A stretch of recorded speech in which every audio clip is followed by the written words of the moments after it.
Hello, everyone. Thank you for taking the time out of your busy schedule to join us today. This is day one of the 4-day seminar on the value of teaching and learning critical thinking across the curriculum. We look forward to learning with and from you in the next few days.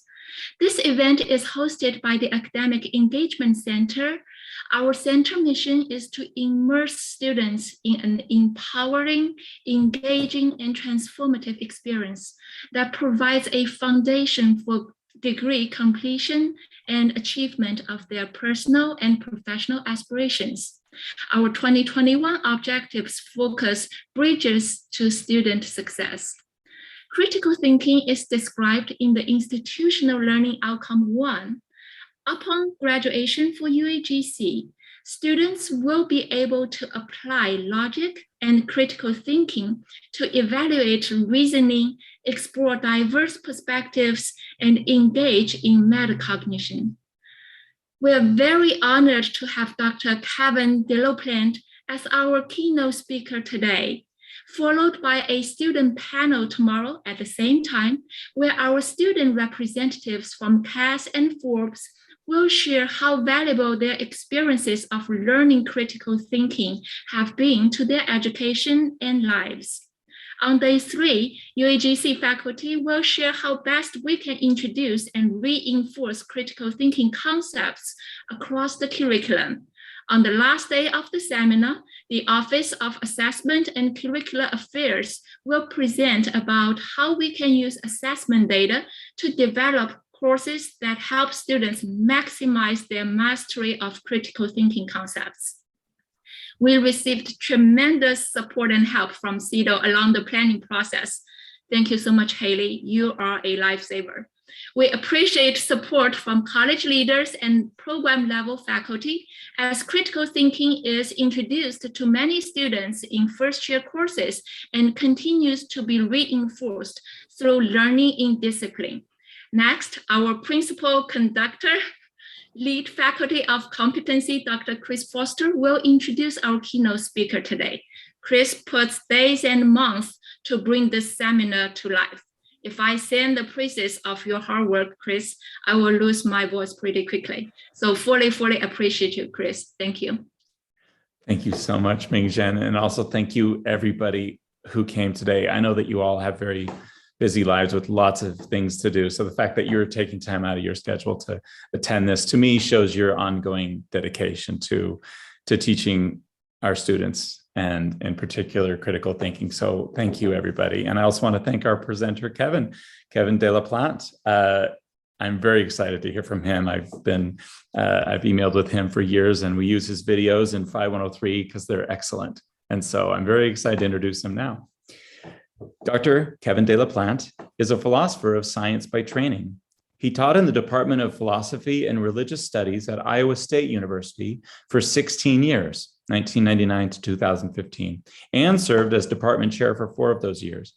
At Iowa State, he taught courses in logic, critical thinking, philosophy of science, and a variety of specialized courses in the history and philosophy of the natural sciences, including physics, biology, and ecology. Since 2008, Dr. Delaplante has developed a number of popular online teaching resources that focus on concepts and skill development in critical thinking, including the Critical Thinker Academy and podcast, criticalthinkeracademy.com, and the Argument Ninja website and podcast, argumentninja.com. He is the creator of the best-selling philosophy course on Udemy, Critical Thinker Academy, How to Learn to Think Like a Philosopher, with over 46,000 students enrolled. Dr. Delaplante left his academic position in 2015 to pursue a career as an independent educator and consultant.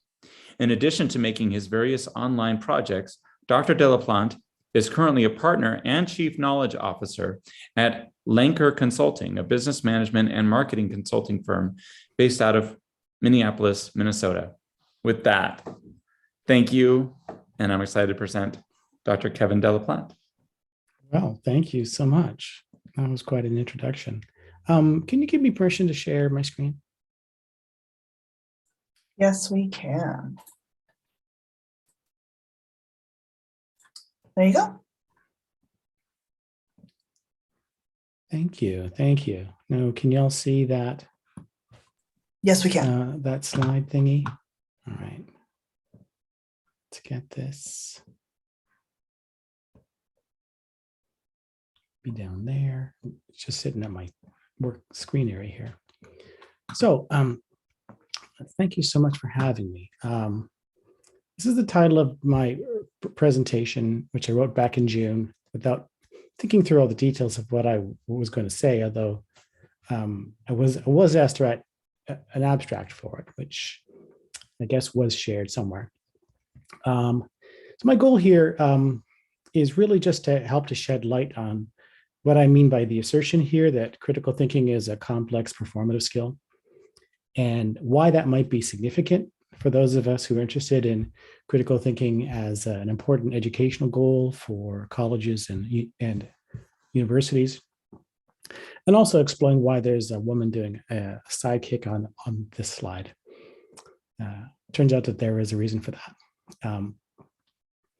So as was disclosed, I'm not a working academic anymore, actually.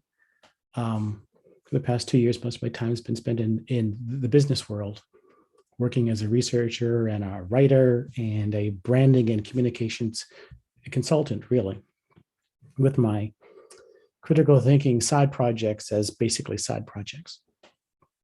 But I used to be an academic, and I want to rehearse that part of the introduction.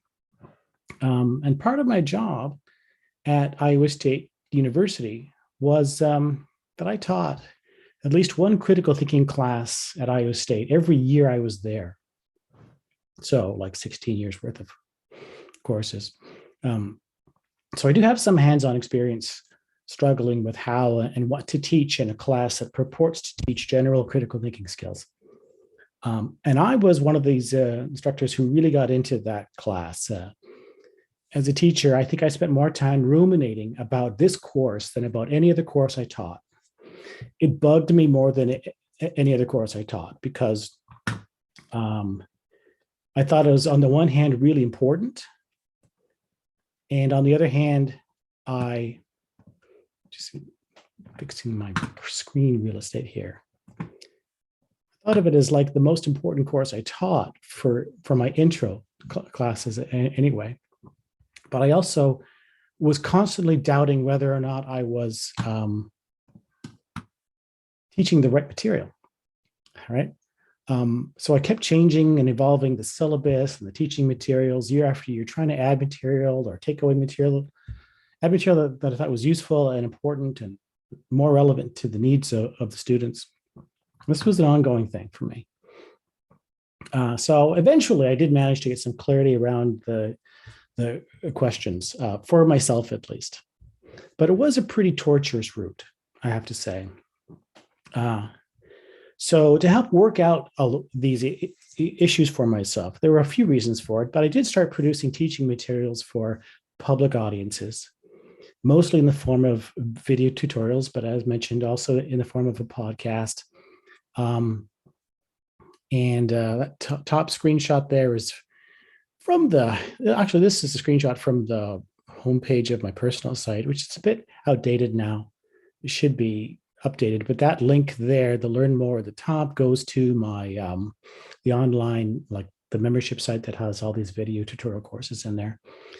And the bottom is a link to my business partner site.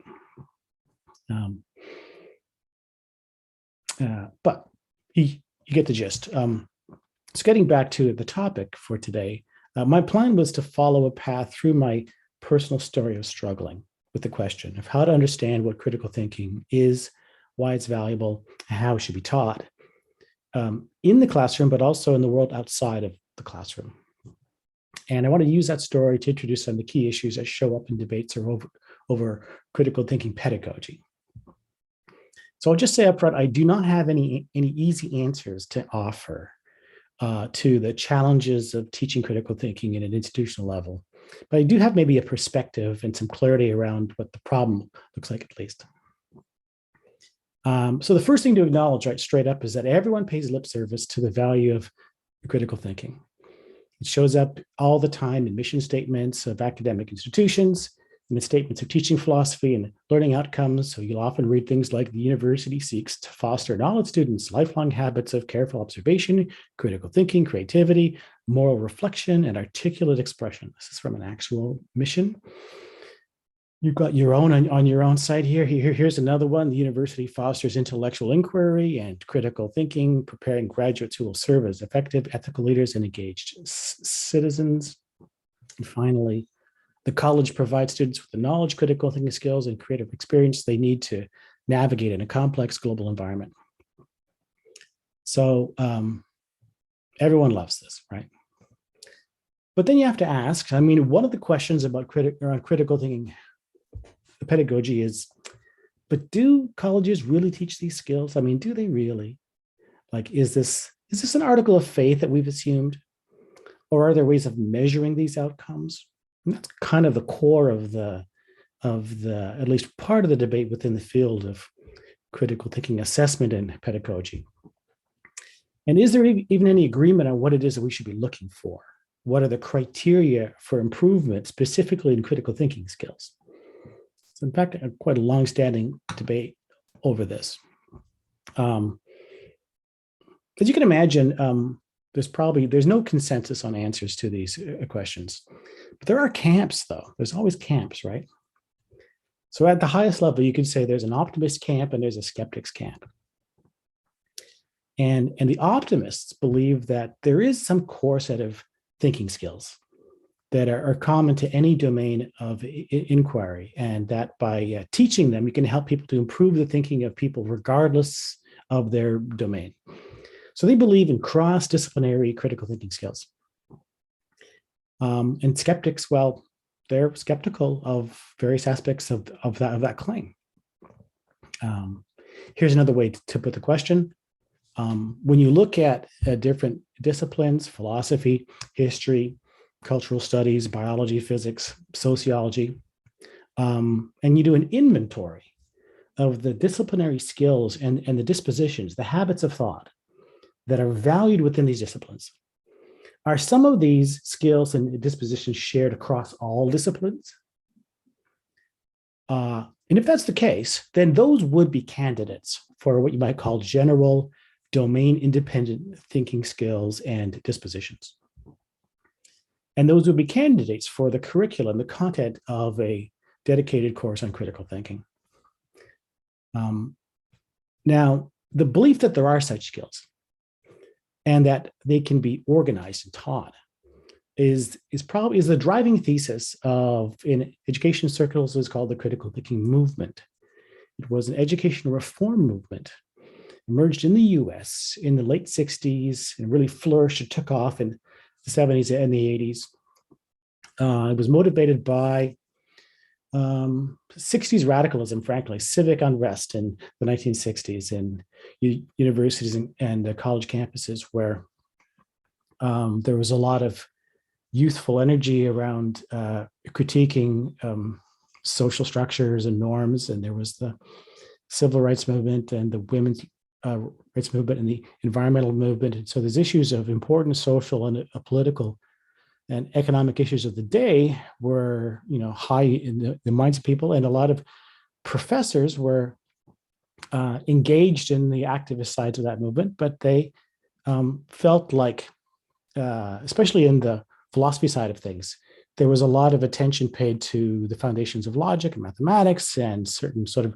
reasoning skills, but those reasoning skills just didn't, what they taught were so formal and analytical. They weren't really practically useful for helping students think through complex social issues of the day. So they wanted them to be relevant to helping people make sense of the complex issues, going on around them. So that launched a thing called the informal logic movement. And then they would push to the claim that the universities, this should be a primary goal of public education. It was important for democracy, not just for the individual empowerment of students. And so this is the motivation for this. And it was actually quite a successful movement, because in the early 1980s, maybe 1980 or 81, California passed a law that required all students in the California state system to take a critical thinking class. This was a huge moment because it inspired creation of textbooks, dedicated critical thinking textbooks for the first time, like of that title. They just didn't exist before. And the people who wrote these textbooks were mostly academic philosophers who taught at these state schools. So, and that was the beginning of a well, it was a job. It was a new job opportunity for philosophers in higher ed to be responsible for teaching the college's critical thinking classes. And that's still the case today in larger institutions. It's almost always left as the task of members of some kind of philosophy department to be teaching these courses. This view is also held by people who drove the development of critical thinking assessment tools, multiple choice tests that purport to measure critical thinking ability, and they're used to assess the effectiveness of teaching initiatives designed to intervene and improve people's critical thinking skills. So now there is, in fact, a whole industry around the use of these multiple choice assessment tools. And they're not just used in academia. In fact, I would actually think they're used less in academia now than they are used in business. They're used as a kind of professional assessment tool for admission or selection of candidates for various jobs. So that whole group, I think, has to believe in the existence of these general domain independent thinking skills. And the other group, the one that I come from, actually, optimism about generalizable thinking skills is arguably the default position of academic philosophers trained in the dominant Anglo-American tradition, which places a lot of importance on the study of logic and argumentation and standards of good reasoning. So it's not surprising at all that the philosophers who are the ones to step up and answer the call that the critical thinking movement was issuing were the ones who developed the curricula for teaching these first dedicated critical thinking courses. So that's the optimistic side, and there's lots of people on that side. But there is a skeptical camp, and there are different ways to be skeptical here. You could deny, for example, that there are any thinking skills or dispositions that show up across all disciplines. Or you could grant that every discipline has a conception of critical thinking within their field. But that conception is always anchored to the subject matter of the discipline in some important way. And in order to effectively exercise those skills, you have to really become immersed and socialized inside the field to effectively become a good thinker within that field. So on this view, what it means to be a good critical thinker in social psychology or history or political science, these will all differ because these fields are asking different kinds of questions and they're studying different kinds of phenomena. So the criteria for being a good critical thinker in those fields is dependent on these domain-specific features of the discipline and inquiry within it. So, and when you put it like this, it's not an obviously false view, right? And I would say that this camp has actually come to dominate the discourse around critical thinking pedagogy, within education circles at least, over the past 2 decades. I think the books that have been written, the articles published, the primary voices has been sort of a reaction against the earlier era in the 80s and 90s of optimism around general critical thinking skills and the ability of courses to teach them. There was a whole bunch of reasons for this. You can think of it as a backlash. Had several distant sources. One was a set of studies that were done that tried to measure students' thinking skills and outcomes and domain knowledge before and after college, and they had these skeptical outcomes or these disappointing outcomes at college wasn't actually teaching students how to think well, or that there were just small differences. And then there was other sorts of critical analyses of the general skills view. But this is a question. This is a debate. This isn't the only debate worthy of talking about in critical thinking pedagogy, but it's maybe arguably the most consequential one for teachers and administrators who are working in higher ed, who see wording like this in their mission statements, like this. And then they really do care. They really believe that these skills are important, and they want to make changes that promote these outcomes, right? And I'm certainly in this camp. That was me for sure. I cared. I thought my class was good for I thought my class was doing good for some of my students at least. But like I said, I struggled with my understanding of the value of what I was teaching. And my teaching evolved over time. So one might ask me, do I still believe in the value of a dedicated critical thinking course? Well, to answer that, I think I'm going to have to pick up my own story and show you where it's led me, because I have a particular position about that really does depend on the path I've charted here. So on the one hand, when I started teaching my critical thinking classes, I had my own graduate training to inform me. And there were lots of resources, frankly, lots of standard textbooks written by philosophers. So I could just pick one off the shelf that I liked and use it. And they would have these standard content on, basic principles of logic and argumentation, conceptual analysis, inductive and deductive reasoning, fallacies, and so on. And so early on, actually, started making videos based on the content that I was teaching. These videos here are from YouTube. That's the screenshots, and some of them are old now, right? Pretty old. And you can see the topics here are quite general. What's a good argument? What's a good argument in the sense of having good logic? What is a claim? What's a statement? What's a proposition? Standard kind of things that we would teach. Most standard topics are covered in these standard textbooks. I also taught stuff on fallacies, reasoning with probabilities, some special topics around the nature of reasoning between science and pseudoscience. These are some more videos I did. These are specifically on critical thinking about probability and uncertainty. Some of these topics you would normally cover in a stats class, but then of course I actually met the math requirement for certain majors like journalism students. So I actually had to teach some quantitative reasoning in the syllabus. And so these are sort of natural topics to teach here. The gambler's fallacy and so on. So, but however, now one of the earliest realizations I had was that I was teaching what you might call normative theories of good reasoning or good argumentation. These are principles of how people ought to reason if they want their claims to be well supported and justifiable.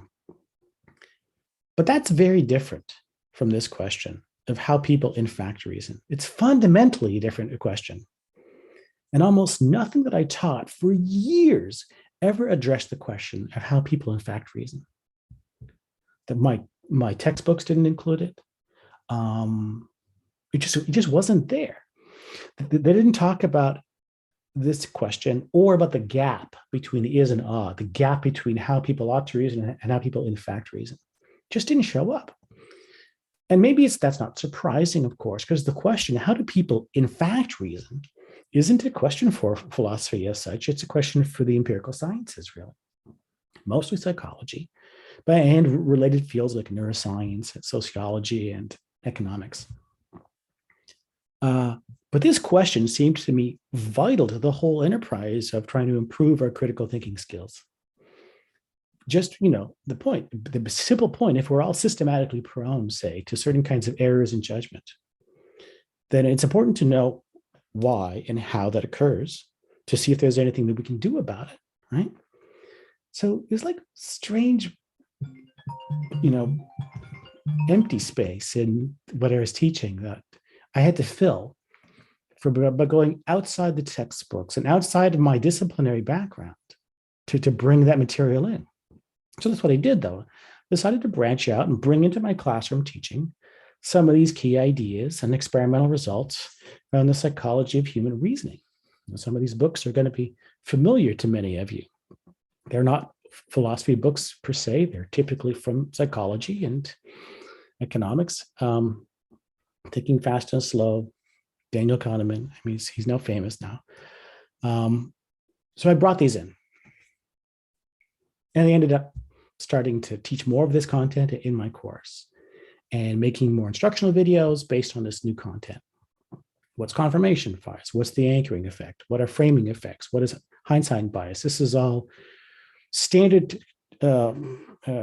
topics in the psychology of human reasoning and judgment, not standard in philosophy, frankly, not standard in statistics, not standard in math, not standard in, I mean, there's lots of places where these just don't show up. They've only become kind of popular in the popular conscience within relatively recent times, right, frankly. What heuristics do people use to give rapid answers to difficult questions? A fundamental question that I started talking and writing about. And once I put this stuff on YouTube, all of a sudden my life sort of changed. So I started getting invitations to speak at meetings for professional organizations on the topic of cognitive biases and debiasing. They were interested in critical thinking, but now this was something that made sense to them in the sense of, oh, this is relevant to what we do. Biases in our own decision-making process or biases in our, whatnot. These organizers invited me because they saw the relevance of this kind of background knowledge in their work context. And I gave presentations to lots of different organizations. This was the Ontario Association of Children's Aid Societies. I gave a talk on cognitive biases in response to a horrible case of the death of a child that was missed. It was the grandparents were abusing a child, and it was killed, starved to death. And part of the court's judgment around the case was to recommend that the institution, the home care workers, the social workers undergo training in cognitive biases to identify places where their own judgment have been lacking, their failure to pick up what was an egregious case of abuse after multiple home visits to the, So anyways, they had to do some training, and they found me. So this was interesting. And it just went on from there. I got invited to business schools. One school, this Neely School, wanted help with working on the critical thinking dimensions of their MBA program. How did they know they were teaching students skills that would benefit, that would improve their critical thinking skills? It's a classic problem. I got invited to education workshops to teach about critical thinking skills, or talk about them at least. And this was the weird one too. I got invited to a graduate program in art and design. For a week, I was a scholar in residence there for a week, because that guy beside me there, who was the head of the program, thought that what I was talking about was relevant to what they were doing. The practice of artistic critique had something to do with what I was talking about. And so went there. And then I got invited to China to meet with students and give some public lectures to talk about critical thinking and science literacy there. So this raises a question, why was there so much interest in my work now rather than there was before? And what, if anything, does it mean for the optimism, skepticism debate in critical thinking pedagogy? I think it's clear that the primary reason was that before I was just talking about general thinking skills in the traditional philosophical way that we do. It's a good argument, logic, and so on. Now I was talking about a larger, different components of critical thinking, sort of a larger toolkit of concepts, skills, behavior that involve background knowledge, but also dispositions of character. And it was just a larger set of concepts. And that was enough to attract the attention of these people who saw in their field the relevance of this to them. Now, let me give you an example of what I was teaching at that time. These are slides from a talk I gave years ago now at a business school. And this is just a bit of it. It's part of a much larger presentation, but it does give a sense of how I was thinking about critical thinking in terms of a handful of competencies or capabilities. And this is a key part of what I was saying, is that these different capabilities are actually complementary and they're mutually supporting. They typically work together in any particular critical thinking situation. So they fly in formation. So particular instance where someone has to demonstrate some critical thinking judgment, either in an argument or in some other kind of response to a situation. They may involve some reasoning that's logical, some argumentative skill, some rhetorical skill, and so on. Just to unpack these a little bit here. So logic is a science of what follows from what. The way that it's taught in philosophy courses and so on. It's like, if A is true, then what follows from that? And it doesn't address the question of whether A is true. It's just, if A is true, does B follow or not? So it'll ask, it's the domain of logic to say, given an argument, does the conclusion follow from those premises? And if so, how strongly does it follow? That doesn't say anything about whether the premises are true or not, or even plausible. It just addresses sort of the logical part of the reasoning. And that's an important part. Argumentation is the field that studies the distinction between good and bad arguments, good and bad reasoning, all told, all considered. So that includes not just the logic part, but also the question about the plausibility of the premises or the assumptions. And it also talks about patterns or schema of good or bad reasoning within different disciplines. For example, what counts as a good argument for, say, a causal claim in science? Okay, how do you infer? Can you infer from a claim about correlations to a causal claim? It's a standard kind of problem for scientific reasoning, or inferring from a sample of a population to claims about the whole population in statistical reasoning. So all of those are examples of types of argument forms that have standards for judging whether they're good or bad. Fallacy theory tends to fall into this domain of argumentation, where you give a name for a class of arguments that can be perceived as persuasive or good, but in fact are not. Then there's rhetoric. So rhetoric normally doesn't even show up in the philosophy curriculum, but classically it's thought of as the art of persuasive speech. And when you think about real world argumentation, you're actually using your voice in a certain kind of human communication context to persuade. Maybe you're giving a speech, or you're having a conversation, or you're typing an email. And the way that you say something, in the context in which it's being said, to what audience, for what purpose, that's the domain of rhetoric. And it's clearly important in the exercise of critical thinking skills, but not usually taught as part of it. And it gets into the field of what counts as persuasive speech to what audiences, under what conditions. It's important for even formulating a strategy for what would count as a good argument in that context. If you're not thinking about the psychological and social dimensions of the context, then you're gonna miss, right?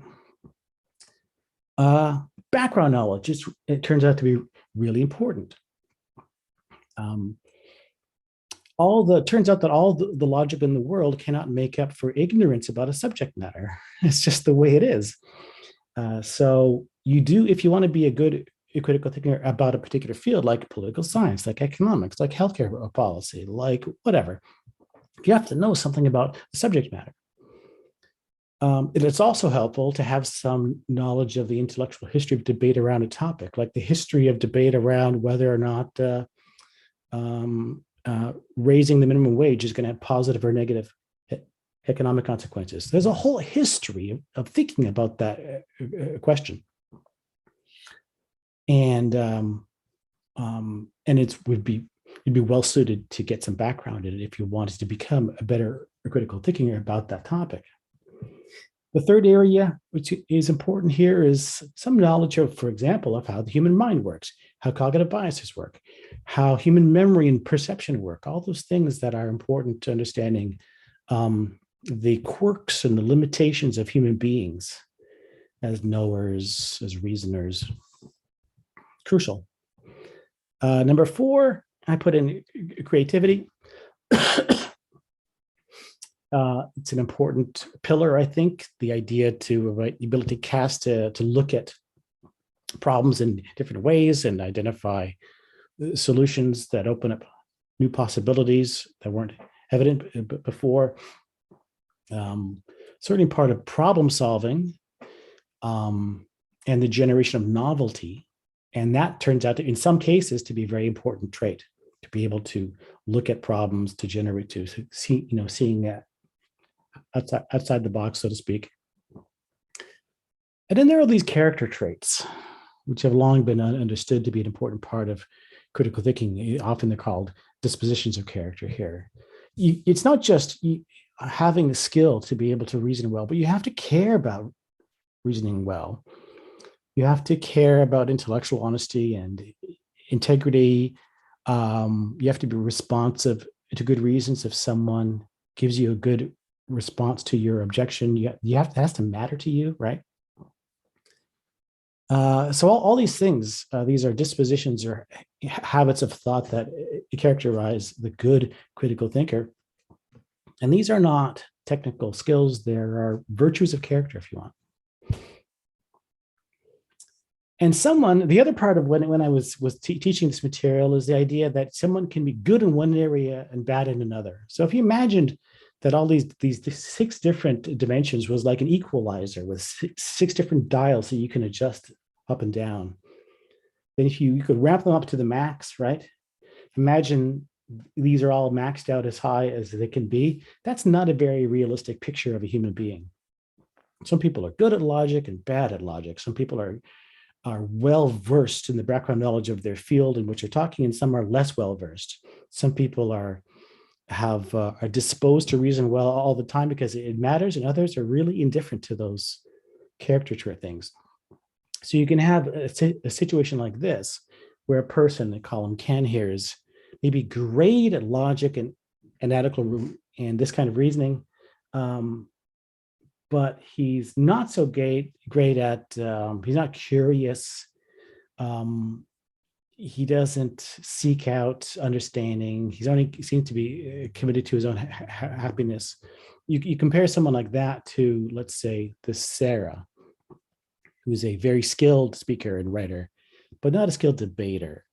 Doesn't understand opposing viewpoints that well, makes mistakes due to her lack of knowledge. So the spectrum of her critical thinking skill set is different from the other guys.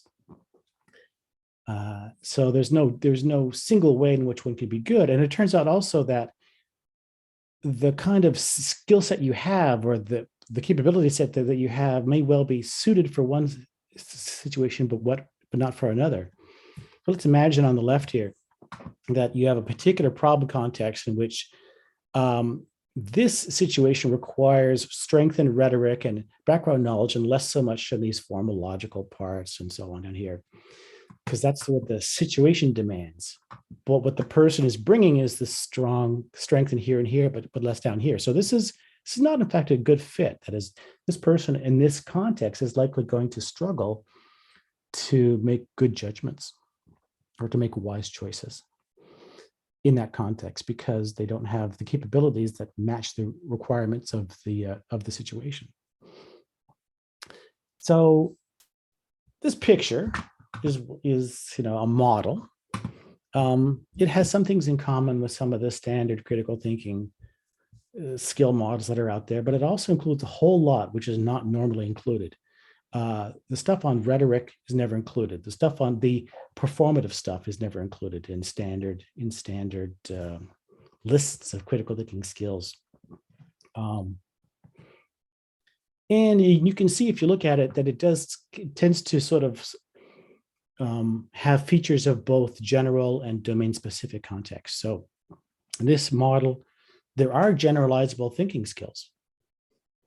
The stuff on logical reasoning about being able to identify a certain pattern of reasoning is invalid or not is actually important. But domain knowledge is also important. And generalizable, there is generalizable domain knowledge. For example, knowledge about cognitive biases turns out to be general and it applies across domains to help to improve your thinking in any field if you have some knowledge about how your own brain works. However, it also acknowledges that domain-specific knowledge and skills are also really important, and that you are not going to be make good judgments about vaccines safety if you don't know something about the nature of vaccines and how they're made and how they function within the body. You're just going to make mistakes. And in this model, there's a lot more emphasis on the skilled performance dimension of argumentation and communication and persuasion. So the idea is that there's something that people are doing things, thinking. Very few occasions does a critical thinking situation present itself where we just sit and think about the answer and not do anything about it. We don't, even asking a question, like a follow-up question, is a performance of some kind. It's an action we do. We have to choose. It's an action, not just a judgment. How we engage in conversation that unfolds over time is a kind of skilled performance. When we go about seeking information on the internet to validate or confirm or challenge a belief we have, that's a kind of performance. It requires skills. And it goes on and on. So in this model, I just don't have much patience for the short list of general features or the exhaustive list. I think of critical thinking is complex and varied and very situational, much the same way if you ask what makes a good athlete, or what makes a good scientist, or what makes a good parent. The fact is, there are lots of different ways in which people can be good athletes, lots of different ways that we can be good parents or a good scientist. You're not always good in the same way. Given a specific context and the specific occasion, you can be good or bad, or better or worse.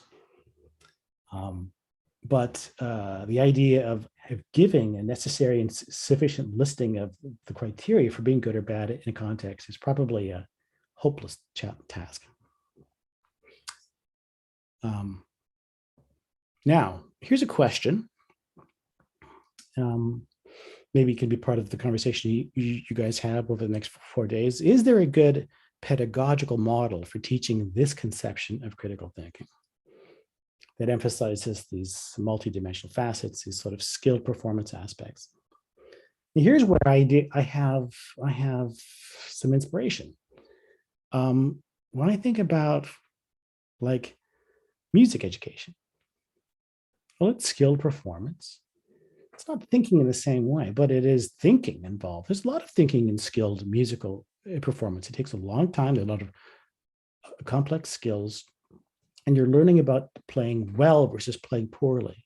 There's a qualitative, evaluative component to it. It requires performative skills, practice. It has standards.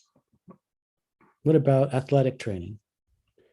Getting good at skilled performance involves drilling, repetition, understanding of the fundamentals of the sport or the activity. It also involves thinking about the higher order context. In some sense, if when you get really good at these activities, you're not thinking about them, they've been internalized in a way so that your performance enacts or expresses a kind of intelligent understanding of the context, and your body is able to respond in the right way. Your body and brain are able to respond in the right way in the moment to execute something that demonstrates the appropriate fit between what you needed to do and what was done. Speech can be like that. Critical reasoning can be like this. What about acting? Again, there's a lot of cognitive stuff going on here. Becoming a great actor. There's a lot of process involved. There's a lot of obviously performance here, but it's skilled performance guided by higher order principles, and there are criteria for success and failure within it. How would you teach these things?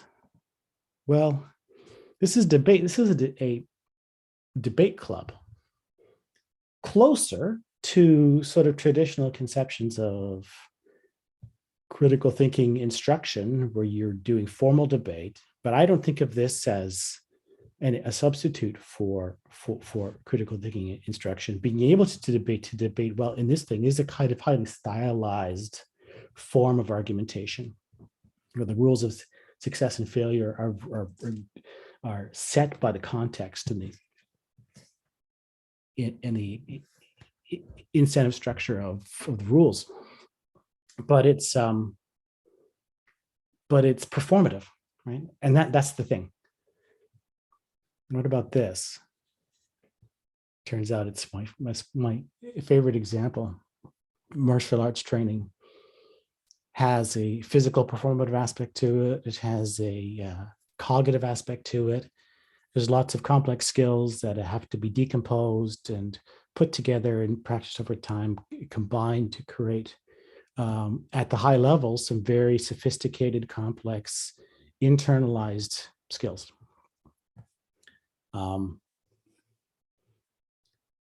And I have spent a lot of time thinking about whether or not the classroom is maybe a bit like a dojo, that the teacher is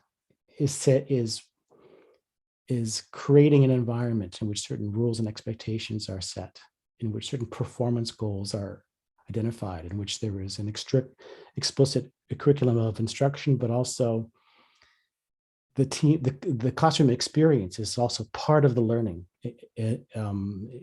environment. And maybe that's this is the holistic level at which we should be thinking about how we analyze whether critical thinking skills are being taught properly. Certainly not based on whether or not you get the multiple test question right or not, but what are the actual performative skills that the discipline requires, and how are they being developed over time? So I have spent some time thinking about this, and we're getting near the end of my time here, but I was inspired by watching my own kids go through 7 or 8 years of martial arts training, where I would sit in the chair and watch the class. And I watched my daughter go from a 6-year-old to a white belt to a black belt to a teenager. I watched that happen on a week-by-week basis in Taekwondo. And I was struck by the model of pedagogy that was on display there, that over time, the incremental skill development and improvement, and also the teaching of tenets and principles, the ethical side of it, as well as the performative side of it, the rules of the dojo in terms of respect and the practice, the conduct of yourself in the performance space, in the training space. I kept asking myself, how would you do a classroom environment? How would you teach critical thinking like on this model? You know, does that even make sense? And I did spend some time thinking about this. But I'm not going to elaborate on it here unless you ask me to. But the important part is to start thinking about critical thinking on the model of intelligent skill performance, as opposed to just a set of thinking skills, or even just a set of habits of thought or dispositions. And I want to close here with a question, which is an invitation for the conversation. Is there a good pedagogical model for implementing this conception of critical thinking that I just described in a college setting? Not only in a classroom setting, but an institutional college setting. I left the institutional setting 6 years ago. So I left partly because I wanted the freedom to pursue this outside of the institutional constraints of college. That doesn't mean that necessarily that it's impossible to do within an institutional setting like this, but I was inspired to look elsewhere to sort of not have the constraints of the organization on me. But I would love to talk about this question about whether you think there's a model for this that's practical and doable within an institutional setting. And that's where I'll stop for now.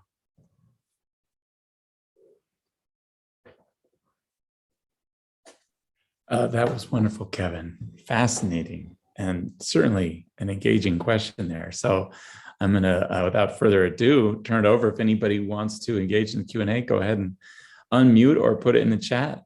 And I'm excited to hear everybody's thoughts. Hi, Chris, it's Shannon. Can you hear me? Hi, Shannon. In case she doesn't mention, Shannon is a martial artist herself. I'm very impressed with her.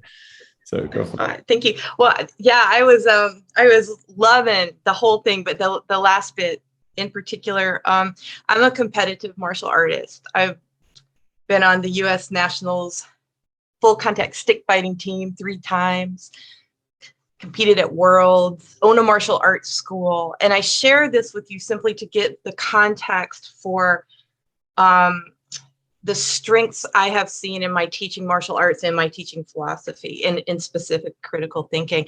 So yeah, Kevin, I think it's an excellent, I think it's a really strong connection. And I'll just start with 2 things that I feel like are really important. Our teacher, our main teacher in Taekwondo, tells us that the word that Sansei, the word we translate as master, actually means the student who came before me. And so that concept, I think that we as teachers are really just the students who came before our students, can be helpful in thinking about our relationship to them and where they are in their journey and where we are in our journey. So that I think is important. The incremental progression, you have a goal in mind, and every day you try to get a little bit better. You cannot possibly correct everything that is wrong at once. Is overwhelming and unproductive. So when I look at my students, I ask myself, what is the 1, 2, or 3 most important things they need from this assignment to improve next week? And in their critical thought, what's the most important thing that I could address with them and look for? So that's the second one. And I suppose the third one is embedded, I said too. And that's just the coaching mindset, that my goal is to help my students do their absolute best work. I am there to get their best work from them. So if I have a student who is dogmatic or resistant or a conspiracy theorist or, all some of the things that are super challenging to critical thought, my goal is to find an avenue with that student so that I can re-engage the critical thinking piece.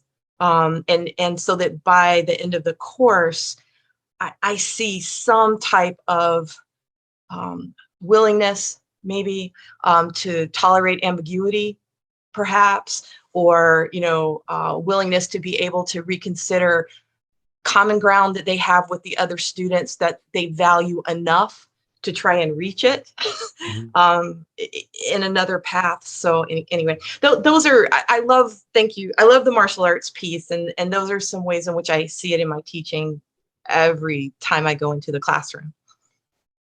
I appreciate the feedback and the comments here. Let me show you a slide from some stuff I've done before that maybe helps to show that there's some rich content to mine here. So I did this sort of analysis of martial arts teaching principles and how people run classes and how they run programs.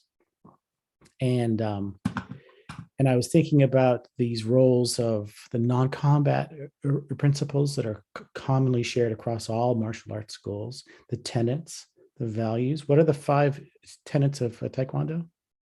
Does anybody? Courtesy, integrity, indomitable spirit, self-respect. What's the 5th one?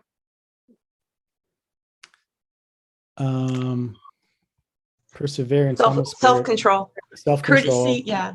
Yes. Respect, perseverance, self-control, indomitable spirit. Right. So this is something that is very interesting, right? They have them, and they have them on the walls. These are on the walls of the dojo. You walk in and you see these. And they are part of an explicit, like an ethical tradition about what excellence in this discipline amounts to. In our discipline, when we teach our own fields, what would be the tenets of a critical thinking class? I actually have, I think I'm going to jump down and show you one, a non-combat principle. So this is my version of the 5 Taekwondo tenets. Think for yourself, pursue truth and wisdom in belief and action, reason together toward the common good, strive for self-improvement, cultivate humility. So I was trying to go for this, something like that combination of beginner's mind, humility, collective benefit, where we're in this class together. We're trying to make each other better. That's what the dojo is for. The real world is going to be harsh. The real world outside on the street is not going to conform to the strictures and the rules of the dojo, the training hall. But the training hall, we're teaching a set of skills that embody certain virtues. And that is certainly the case too when we're teaching any disciplinary tradition in college. There is content, and there's also a way of approaching the discipline well.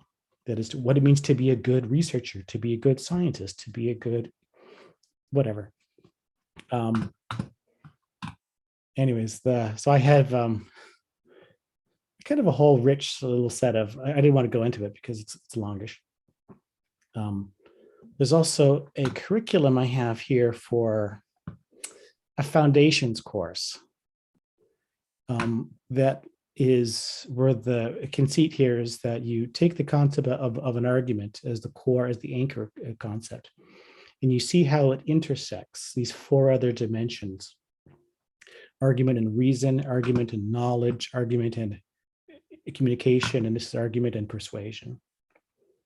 And as you go down these ranks here, these are skills, content and skills that explore in greater depth the topic within the column. So down here, for example, how can we facilitate the uptake of good arguments? I have a good argument to give you. I think it's good. What do I need to know about you, about human communication, about myself, so that I maximize the chance that you're going to receive that argument positively, right? That's the positive uptake. I'm going to break in just to say this has been wonderful. We are at the hour, so I understand if people have to go. I'll just say this before everybody leaves, which is, tomorrow is an all-student panel on the value of critical thinking. So come for that. I'm very excited. And then Wednesday, we have a faculty panel, and I've made a point of choosing students and faculty across the university. Can't wait to hear their thoughts as well about teaching critical thinking. And then, of course, Thursday is the assessment and course development with using data to improve critical thinking. So please come for the rest of the thing. And thanks, everybody, for coming today. Maybe we can give virtual applause to Kevin and I really, Dr. Villeplant. And I really, that was great. And, if anybody still wants to stick around and talk for a little bit more, you're welcome to do so. But thank you, everybody, for coming. This has been great. So. Thank you, everyone.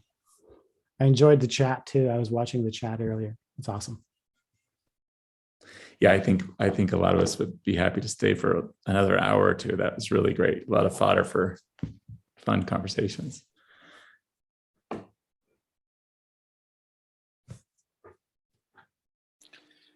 Kevin, and I know everyone's leaving. I just feel like I have to say something here. One thing I really appreciate about this talk and about the image you've left us of the dojo is the degree to which critical thinking does not happen in isolation, and yet it's traditionally taught in isolation. It's dialogue, and the way we often reason and think as social beings is with other beings. And I think about the dojo where two people come together to interact, right? And that learning happens that way. And how different that is from the traditional model of thinking about how we think within our own closed worlds of our minds. But what's really important is that thinking is also social. And I think that really brings home to me the degree to which we need to rethink the way the critical thinking is covered, and the degree to which we might create classroom spaces where students are interacting with each other to explore how to reach understandings together rather than in isolation from each other. I agree 100%. I agree 100%. Not just because there are some obvious analogs with martial arts where you work through, the instructor, shows you a technique and you practice and you repeat it, you break it down, and then you pair up, right? You pair up and you have these sort of ritualized exchange where you're helping someone practice them, where they're not actually trying to fight you. They're help you to execute the technique with skill and the right mental frame and so forth. And you go back and forth.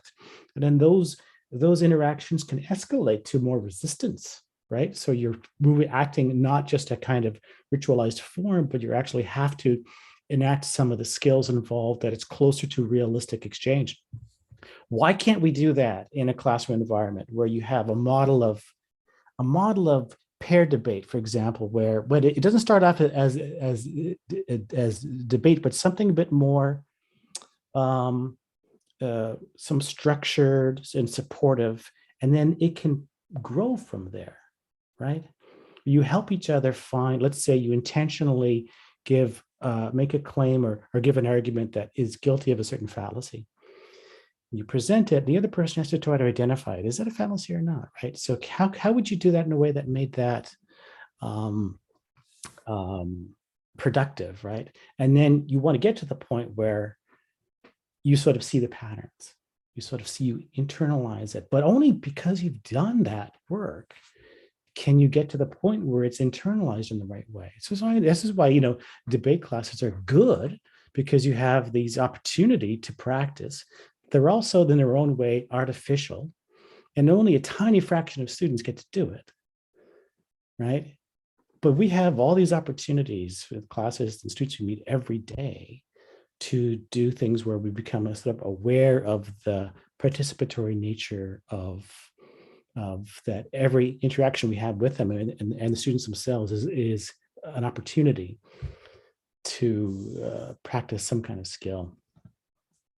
And I think about the polarization in the country, well, globally, but in the country right now, and how much benefit there would be from thinking of dialogues as opportunities to learn, as learning together, rather than as the argument in the sense it's generally thought of now in society, where it's pretty much bombarding someone else with your viewpoint until they either give up and give in or run away or fight back or whatever. It's seen as a violent conflict rather than a collaborative conversation. I think we're losing the art of the conversation as a deep engagement with the other, where the two can learn from each other. And I think this would make tremendous strides toward regaining that, I think. There's room here for different university level disciplines to give some benefit. For example, discourse analysis from communication science, where if you wanted to teach to people about why is it that the conversation in politics, for example, in media, is the way it is?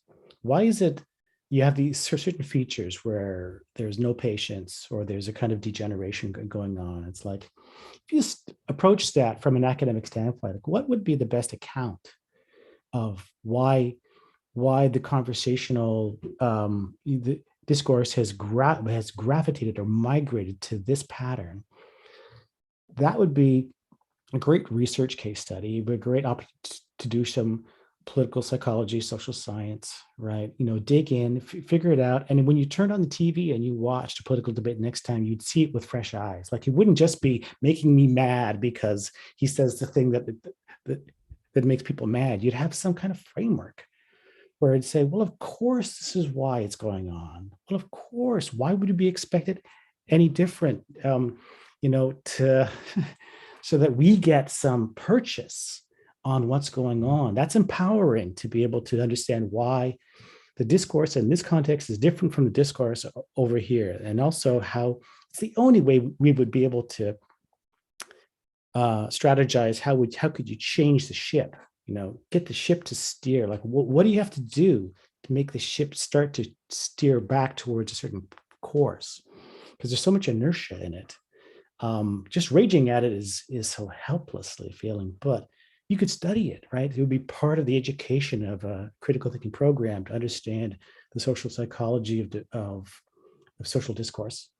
That should be in there somewhere.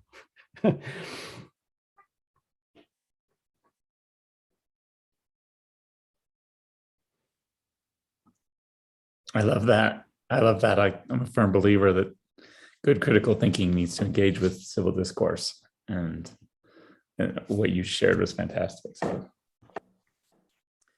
I know we're past your time, but there's still some people around. I don't know if there are other questions anybody wants to, or thoughts.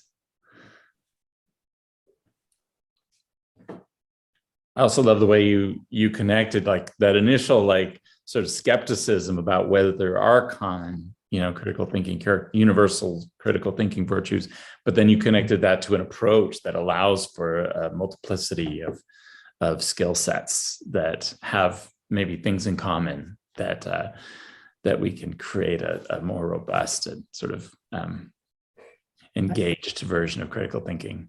I've actually found myself more aligned with the sort of the disciplinary discourse side of things that looks at the differences, looks at how specific and anchored various traditions of reasoning are in different disciplines. That, I think, ironically, if you can develop that skill set of like immersion or being able to, you have to do a bit of time to immerse yourself in a particular situation or context or whatever to sort of see what's really going on there. And you're never probably going to be native to that discipline. If I'm native to teaching and philosophy or whatever not, but I'm not native to this other field that I've just been exposed to. But if I try to walk in and try to reconstruct the reasoning that's going on there using the schemas that I'm familiar with from my training, I'm going to miss stuff all the time, over and over again. That's where they were right? You got to spend the time, try to figure out what is it that they mean? What are the problems they're trying to solve? What's important to them? That helps to rationalize why they talk and reason in the way that they do. It takes a bit of time to get closer to that, but then you'll just won't make the dumb mistakes that are often made by people who enter a room, right? And they size up what's going on based on whatever preconceived model they have in their head. And they say things that land like a thud or are enraging or whatever, because they are not spending the time to figure out what's going on. Even within philosophy, right? Try to understand Nietzsche or continental philosophy with an argumentative approach, and you might miss it. We found it, disciplinary division has this, it shows this lesson too. When I was in the Department of Philosophy and Religious Studies, we were under the same departmental umbrella. I was chair for both units. but we did not evaluate each other's work like the research work. Those were two different disciplines.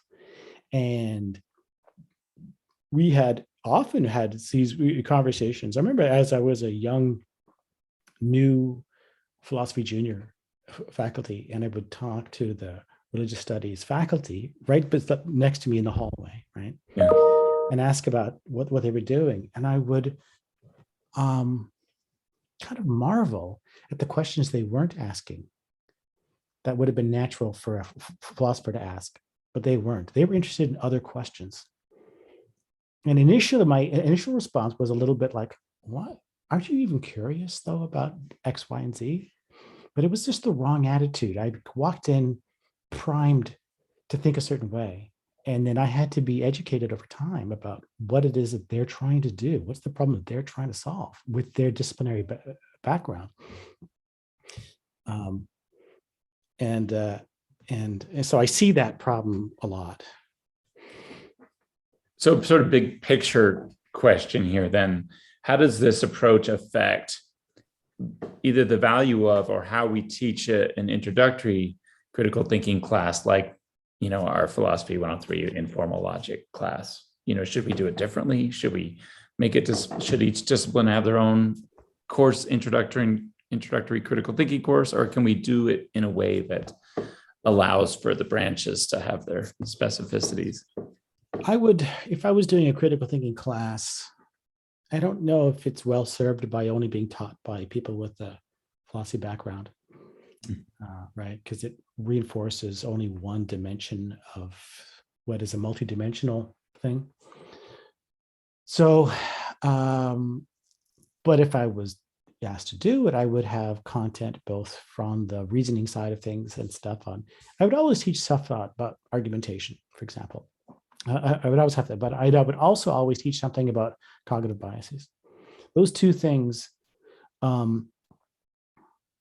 give you are two foundational pillars that are generalizable, that have application in any field. And then I would do something that provides opportunities for students to go deep on some particular topic of interest, where they get to understand how the domain knowledge matters. So what does bad reasoning and good reasoning look like in this domain with this context and question? Going to unpack and explore the specificity of that. Let them know that that's okay, right? That get a sense of what it takes to quote unquote know what you're talking about. Yeah. Right? That's another part of the sort of argumentation and knowledge part. It's a classic puzzle though, because it raises the skeptical questions like, how do you know that you know enough to be able to size up the situation reliably? How do you know that you're not missing something important? Right? Yeah. It's an entry to a classic skeptical problem about knowledge. But we can make relative judgments easily enough that between two people, you can make judgments about whether, say, John knows more than Mary about this situation. You may not be able to make the judgment whether John knows everything there is to know, or just how much is left to know, right? John could still be in a state of profound ignorance relative to the broader picture, the broader discourse. But the comparative judgment is relatively easy, I think. But the humility is helpful that comes from entertaining some of the skeptical arguments. I think it's good to spend time on that just as a kind of virtue thing, as a humility thing, intellectual humility. There's not much you can do with it. You know, the conviction that you probably are missing a lot, that you don't know as much as you should, that there's always more to learn, to not be too, that's a good attitude to have for learning. But it should just be in the back pocket, I think, for students. Yeah, I certainly agree with you. There's rationality in all disciplines, and it's in its own form and its own, manifestations. But at the same time, I agree. You mentioned having logic in common. The argumentation should be like, I still feel like there's certain core things where if all you learn is a very specific disciplined approach to music or whatever else, you may miss out on some of the skills that are necessary for academic discourse, right? Unless you have a kind of global introduction to critical thinking skills. Do you agree with that? I do. Yeah. I do. And then there was some people in chat mentioning like sort of real life, you might be excellent at engineering and therefore very brilliant. But if you don't learn some of the soft skills of critical thinking, evaluating arguments fairly and so forth, you could just as easily get sucked into some sort of unjustified conspiracy theory or something like that. Whereas the skills of fair objective argumentation might help you to navigate those types of questions.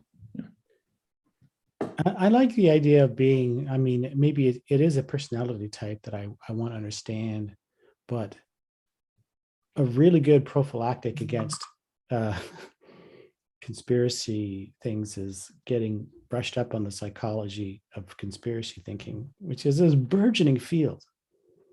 There's more books written on the psychology of conspiratorial thinking now in the past few years than ever before, for obvious reasons. But it's fascinating to see the academic discourse around conspiracy theorizing. I spent some time, in fact, when I was teaching critical thinking, I would do a unit on conspiracy theories almost every year, right? So I would assign, students would be broken up into groups, let's say 6 or 7 groups within the class, and I give them an array of topics. It could be the JFK shooting, it could be AIDS, whether AIDS was invented by the government for various reasons, or larger scale global conspiracies, or smaller ones, and the moon landing hoax, and then they have to give a presentation. They have to write a joint report, and they give a presentation to the group on that particular topic, and it's an opportunity for them to exercise and fight. And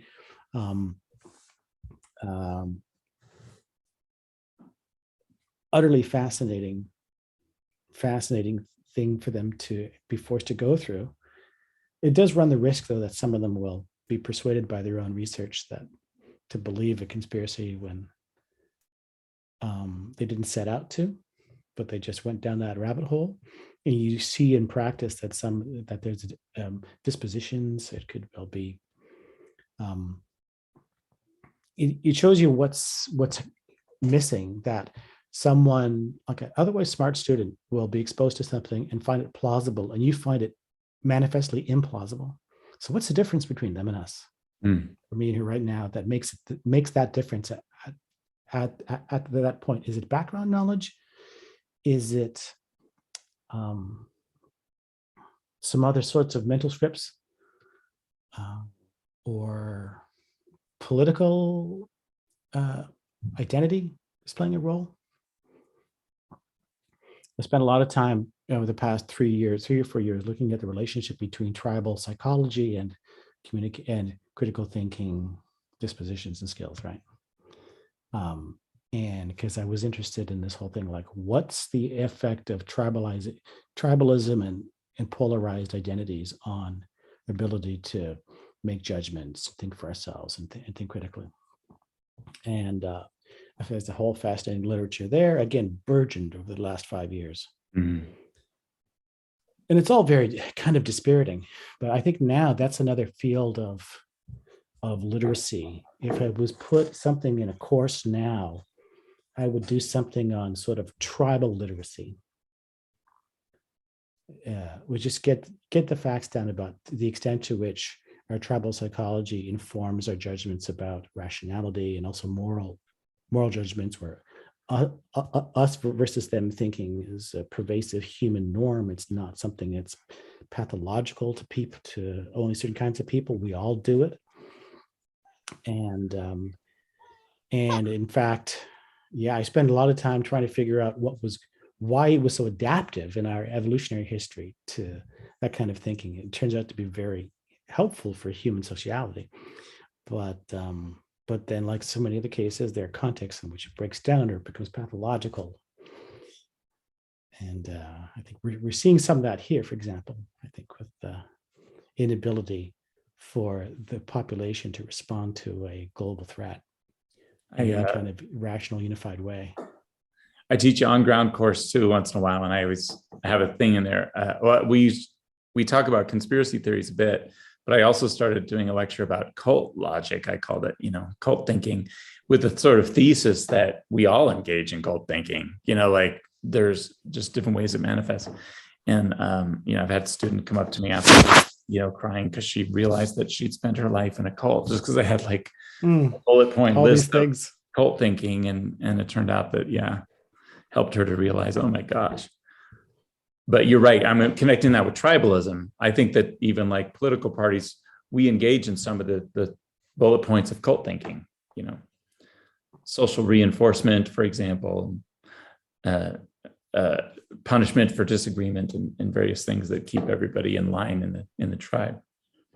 And it does, and there's something very adaptive about privileging your own in-group, right? Mm-hmm. And monitoring your judgments and what you say and your beliefs so that they conform to the majority opinion or the leadership opinion within your in-group makes total sense from a sort of tribal standpoint, because we get all of the benefits of sociality and belonging and material support and emotional support from being in groups, being members of groups. If we are kicked out of a group, it's very threatening. Yeah, we can suffer immensely, right? We are, as human beings alone, in isolation, one of the most vulnerable organisms, large organisms on Earth. We don't have big talons and stuff and tough skin and stuff. We survive in groups. That's our genius, right? And the coordination of human activity towards shared goals is part of that genius. So it's no wonder, right, that we're disposed to be attracted to groups, and the stronger the group affinity, it feels good as well. One of the reasons why I think that the belonging, it's so satisfying being part of a group where there's a high level of shared affinity or shared thinking or values. It feels good because it's so valuable from a survival standpoint. So just like hunger is a natural response to you need food, right? So you have this and you feel satisfied, you get hunger or thirst and so on. Loneliness is an evolved response to the threat of social isolation. So it feels bad to be isolated and lonely. And so it makes us want to rejoin the group or go in the groups because that's the space in which we're more likely to receive protection, security, and so forth. And it feels great to be there. And it just makes, it makes perfect sense from that when you're thinking about that sort of anthropological stance. But of course, it means that you're going to get us versus them thinking, and outsiders are going to be viewed with suspicion. And we'll generalize about them in a way that we don't generalize about our in-group. I mean, it's a framework that makes some sense. So this is what I call tribal literacy, getting a sense of how it is our natural dispositions really are. We're all equipped with them. They help to make sense of the world, but they also create these enormous problems, or they can, right?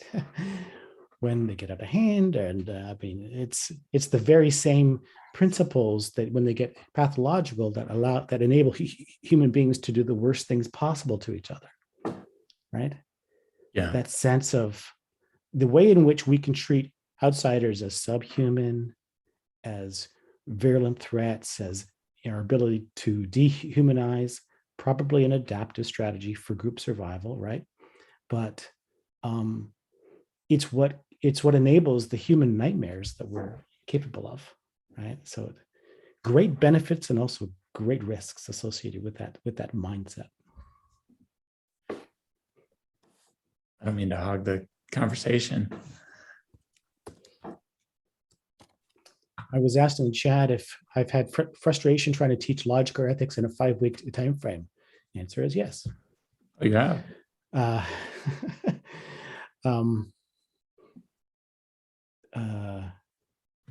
Yeah, I was always frustrated teaching because I always wanted to teach more than I could get in, right?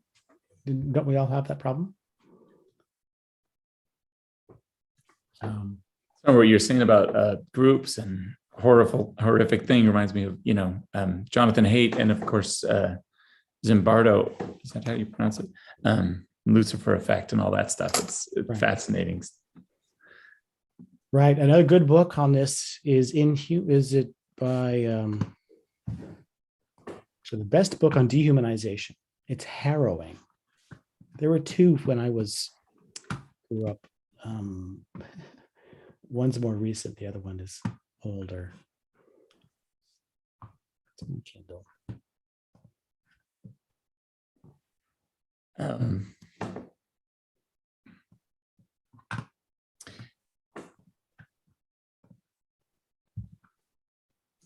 You got very bright a little bit ago, Dr. Delaplante. I don't know something happened with the lighting. Oh, am I still? Oh, look at that. It was right when I started talking about cults too. So I was like, well, maybe something's going on here. All right. I have I can tell that there's something.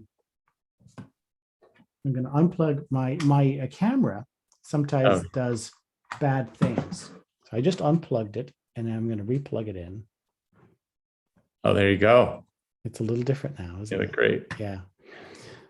We're also way over time. I really appreciate you spending this extra time. I've really enjoyed it. This is just like when I was teaching. Yeah. And my students would always have a way to get me to get distracted from the topic. They would just have to say, Kevin, what do you think about wormholes for time travel? Wormholes. And I'm like, we can't talk about this now. Okay. I used to teach philosophy of physics. So it was a real question, right? We would have done it. But they always bait me because it would be like turning down a piece of chocolate cake. It's like, oh, I just want to talk about that now for the rest of the day. I have that problem. Don't get me started, but now it's too late. It's too late. Don't you? Oh, yeah. Well, I think a great lecture means that a large percentage of the room is going to hang out afterwards and hear the post. And this is what this is.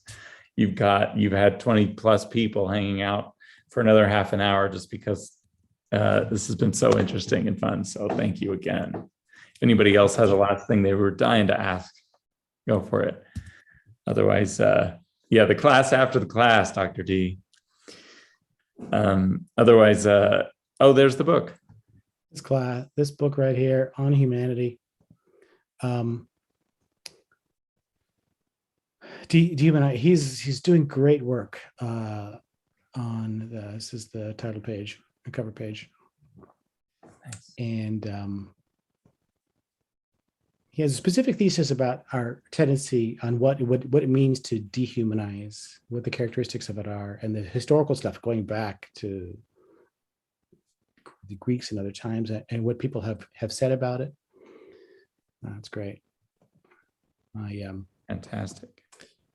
My Kindle is another way you could do a talk is to look at stuff that's in someone's Kindle that they think is important for critical thinking.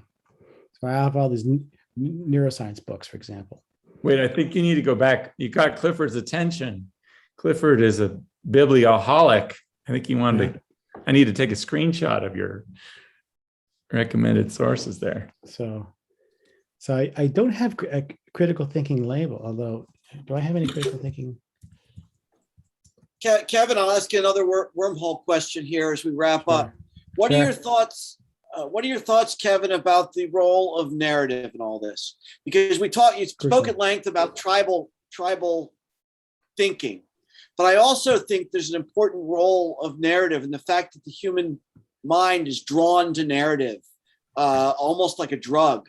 And I think that plays a huge role also in our adoption of conspiracy theories.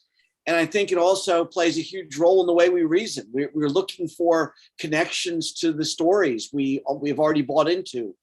Right. What are your thoughts about that? Have you done any research or thinking about the place of narrative in all of this? Absolutely. Yeah.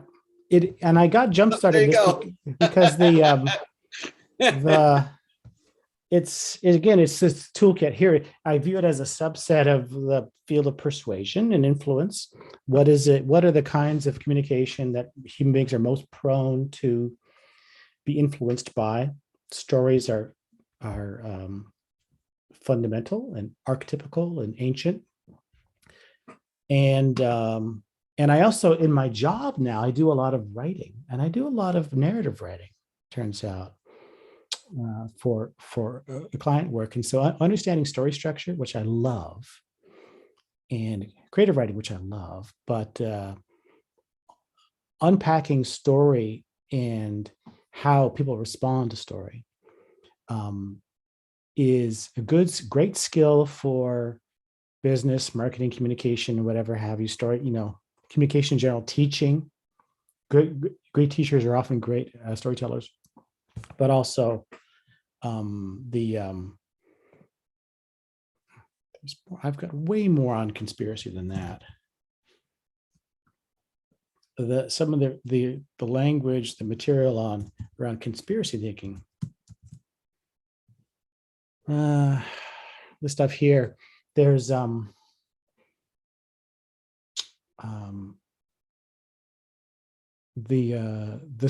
dimension of storytelling and how it people feel a need to insert into have a personal story, a self narrative in which their role in it plays. They have a significance and meaning and purpose in the role of in the narrative of their own lives. And one of the functions of that a sort of grand conspiracy narrative can do is insert the individual as a player, as an important player, an actor on the stage of a narrative that has meaning and purpose to them that otherwise they may not feel or feel simply victimized by, or simply feel that the world is chaotic and unpredictable and victimizing. So it's very rich. Yeah. Well, we construct ourselves through story. Narrative is basically the tool we use to build our own sense of self-identity. So naturally, we're drawn to some sort of meta story, meta narrative. And Chris and I have been working on this. We started a tragically aborted venture to create a course on universe story, because I think that our culture as a whole is between stories right now. We don't have a guiding narrative. We're adrift. And I think that's part of the reason for a lot of the conflict we have is we don't have stories to guide us. We used to have grand narratives. Unfortunately, they didn't work. The Christian narrative lasted so long. But and long before that, we had hunter-gatherer narratives of Native people still have that orient themselves to the world. The Dene, the Australian Aboriginal peoples, et cetera. So now I feel like we're in between that and trying to find a new story. Yeah, it's one of the perils of modernity, right? That a mass culture, a mass culture, that involves having to keep bind together in some sense of national identity, people who are strangers and remotely situated that you will never encounter in your whole life. How do you get that group to feel part of a collective entity like that? That is a real trick, right?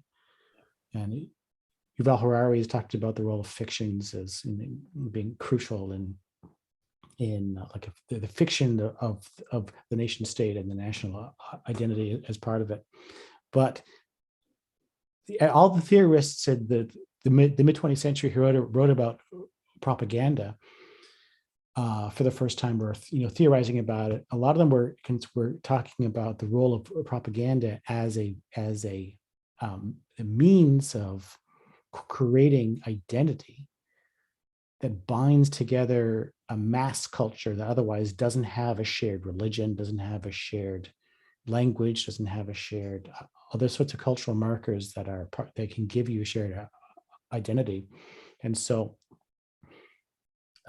you have the necessity of messaging that's controlled by the state to tell the story about where you're situated in the lives of yourself and your neighbors and the government, so that your life has meaning within a context. And who's going to provide that story for you other than the state? Right? There is no one. So the idea of state propaganda, and then the relation between state and economic and commerce, the sort of relationship there. People were writing about this in the 50s and 60s. That I've spent some time writing about, because I'm interested in the differences between like persuasion and propaganda and those sort of P words. There's do I have propaganda books? These are persuasion books. The social psychology literature is really important here. The propaganda, here's a propaganda and persuasion. It's down there. Do I have just propaganda? The $1 million question, of course, is how many of these have you read? Have you read all the titles that are zipping by here today? They are like I was a bibliophile when I was an academic. I had 3,000 books on my thing, and then I had to move and to get rid of them. That was hard, but what I had on the wall was a kind of geographical understanding, where if someone came in the office and said, "Do you got anything on X?" and I could swing around and look at the wall and probably pull a book off the shelf, not because I had read the book, but because I had spent some time with the book. There was a reason why I got the book in the first place, right? And I probably read part of it at some point, and I knew the table of contents at least. And so it was there, like an external, like a second brain to be able to dip into when I needed. And this is the same thing. Have I read all the words of all these stuff? No. Some, I read all of that one. I read part of this one. This is on computation. This is a new field of computational propaganda, how social networks and Facebook and big data are contributing to the power to influence social, meanings and behaviors and so on. I'm interested in these network issues about how the network connectivity features of our social lives influence how we think, who we trust, who our relations are. There's all these things, amazing correlations between the social networks that we belong to and things like longevity, health outcomes, all kinds of things that looks like we didn't realize that our behavior and our physiology and our mental state can be a function of the networks we're embedded in, and maybe 2 or 3 degrees of separation from us. But the statistical correlations data on this is really conclusive, right? But we're not aware of it at all. I'm fascinated by this, and it's not. Is it a critical thinking topic? I don't know. It's an intellectual curiosity topic. But if you're interested in how and being able to sort of think for yourself, right? That whole question about how can I be a more independent critical thinker? How can I have some confidence that my thoughts and ideas or my values are my own, that I can claim ownership over them, and that I'm not parroting a messaging that I've just inherited, from media or family or the tribe that I belong to? It's a really tough question. And I'm interested about the limits of that, because I think that there are limits to it. I don't think you have, there are limits to individual intellectual autonomy. Probably one of the myths, one of the Enlightenment myths was the idea that the ideal of knowledge is one where the individual is able to reconstruct the foundations of their own knowledge, like from scratch. It's a crazy idea, but more plausible 100 or 200 years ago, when one person could conceivably know enough about enough fields to feel like they had a grasp of what was knowable. No, that hasn't been true for 100 years. And it's increasingly less true, right? That we are capable of judging the information that we're deluged with. The whole do your research thing, do your own research, is a fraught topic. We could do a whole talk just on the loaded character of do your own research, as though that was a critical thinking principle that someone was applying, as though research was done by individuals from their, good research was done by individuals from their computers. That's not how research is done. It's a collective social achievement, you know. And then there's the added problem. We could go on all day. I'll stop with this last thought, Kevin, but there's this added problem. This is not an original statement to me. Speaking of original thought, this was said to me many years ago, and I don't entirely recall by whom. It makes a good story, though. We inhabit the virtual reality of language. So there's already a layer between us and whatever we would dare to call reality that's out there. And there's a very simple example of this. I read very esoteric things. One of the books I'm reading right now is about dolmens, which are these prehistoric structures across much of Northern Europe of a couple stones with another stone on top of it. And for years and years now, that word, the term dolmen, has been kind of pushed out of significance in the archaeological realm and replaced with portal tomb. Well, the term portal tomb assigns a particular purpose to what the structures are. So the minute we start using that label to describe them, we're already embedding a purpose. And we're seeing them in a particular way, and it makes it harder and more difficult to actually perceive them as something else, which indeed they probably are, right, or appear to be. So I think about the way, too, the very words we use, or have access to or don't have access to, can affect our ability to conceptualize things, which is why I've always been a keen proponent of building as robust a vocabulary as I can, because the more words I have, the more I can approximate, and the more I can actually, the more strongly I can think. And unfortunately, we're in a culture that doesn't value complexity of vocabulary anymore. You want to know a great book on this topic? Well, there's a chapter on this topic about the role of emotion words in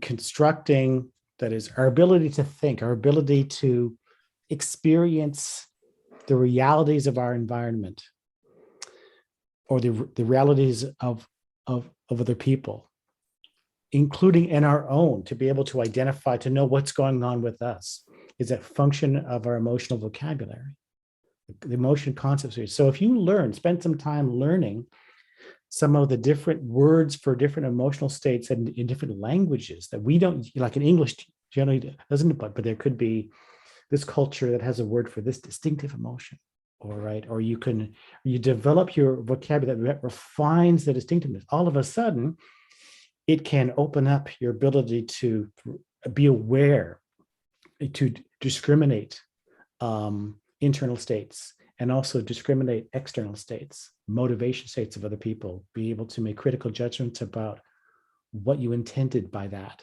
versus didn't intend by that. And it's a simple hack. Learn some emotional vocabulary. I recommend it. Thank you. Yeah. Well, unless there's other questions from the group, I just want to say thanks again. That was amazing. And I said this before, but the fact that you're here 45 minutes later is a testament to how engaging a talk that was and how people want to just keep going. So thanks. Well, I didn't leave academia because I wasn't interested in these topics. Of course, I want to talk about this stuff. I left it because I wanted some freedom to actually explore them in a different way. I'd love to hear more of your story. I'm one that not only would I like to talk about critical thinking all day, but I'd like to hear more about your personal journey. So I keep interrupting because I want you to know that you're free to go, right? You don't have to Don't worry stay, about it. but if you want to stay, I'd love to hear about your path to where you What are. do you want to know? What do you want to know? Well, tenure track jobs are not easy to come by, as you are well aware. For you to leave one would mean that you must have, you must have thought the pastures were pretty green.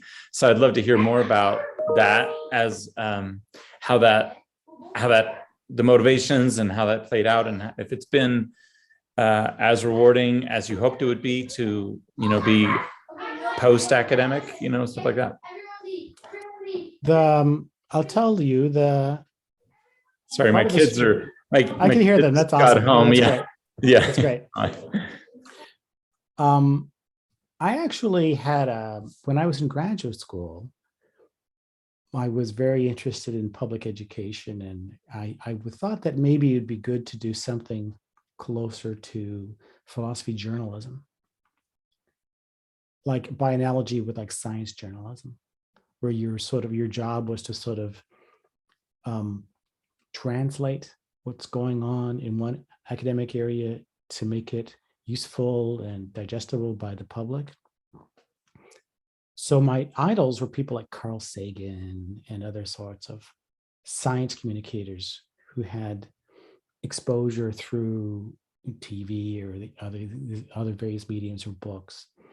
They had their own academic credentials in history, but which gave them the clout to be able to speak to the public with authority. And I was a science geek when I was a kid, so I thought, okay, I'm going to get a science degree. But the goal of it wasn't so that I could spend all my time in a lab. What I wanted to do was to get the ticket, the passport, so that I could write about and talk about and communicate these big ideas that I thought were interesting.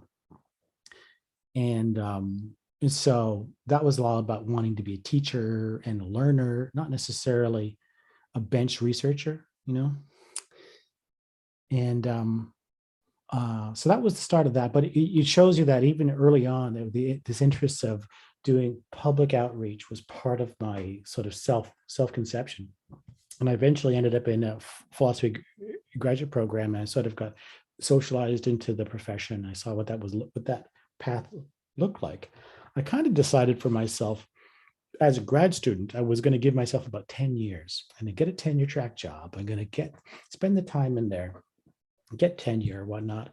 And then I'm going to sort of find a way out or start writing more for a public audience. And at the time I was thinking about things like educational cartooning, actually, as the way out, because I was an amateur cartoonist and I liked visual storytelling.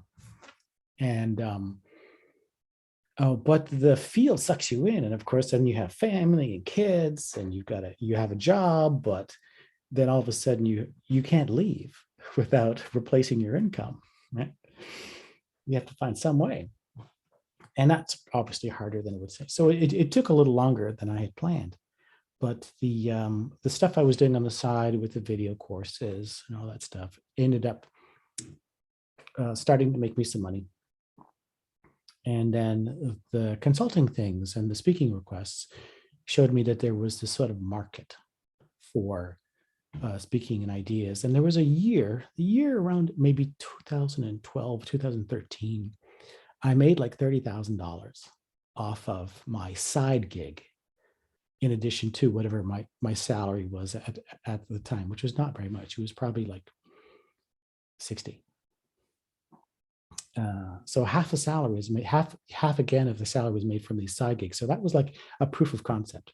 It's possible to pursue this, maybe. And so I decided that I was going to go at a certain point, but it took probably 4 years after that, before it finally made the jump. And even then, it was kind of rough when I did eventually leave for a couple of years, and still has been quite hard to balance the time it would take to create new content that could feed the machine, right, of like a membership site or whatnot, and the time to create that content or do other things. So the work I'm doing in business and consulting now is largely a move to enter a workforce where my skills are going to make me a lot more money than if I was just trying to do the solopreneur bit. And what that allows me to do, and I quite enjoy it. I'm learning all kinds of new things through the engagement with like the real world, quote unquote. But it does put me in a closer position to be able to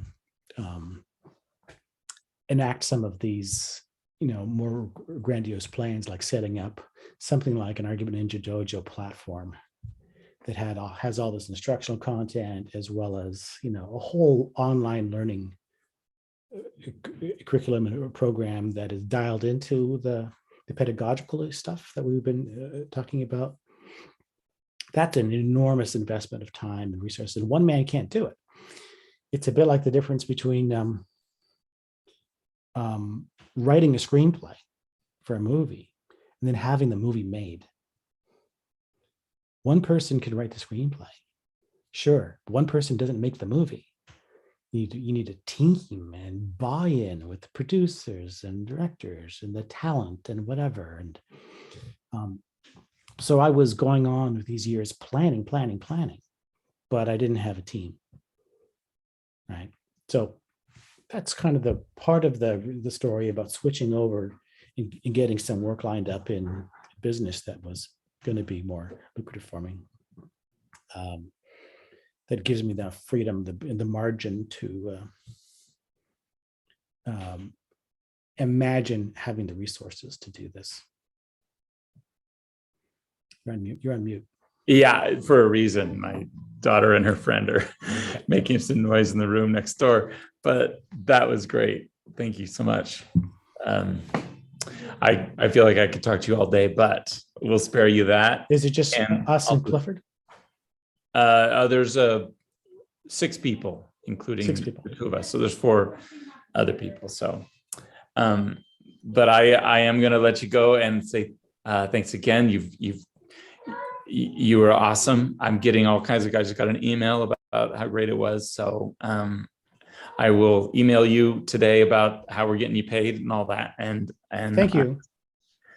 Thank you, Chris. I appreciate it. Thank you, Clifford. Thank you, everyone else who's hung around.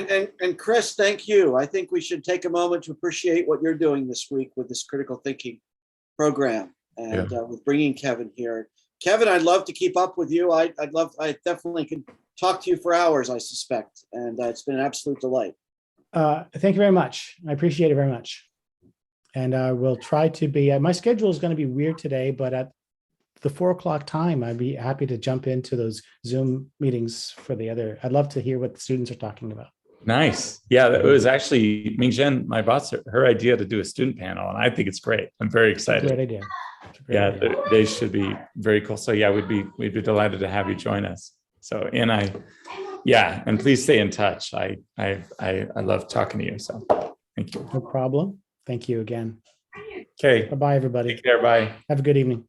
You too. Afternoon. Yeah.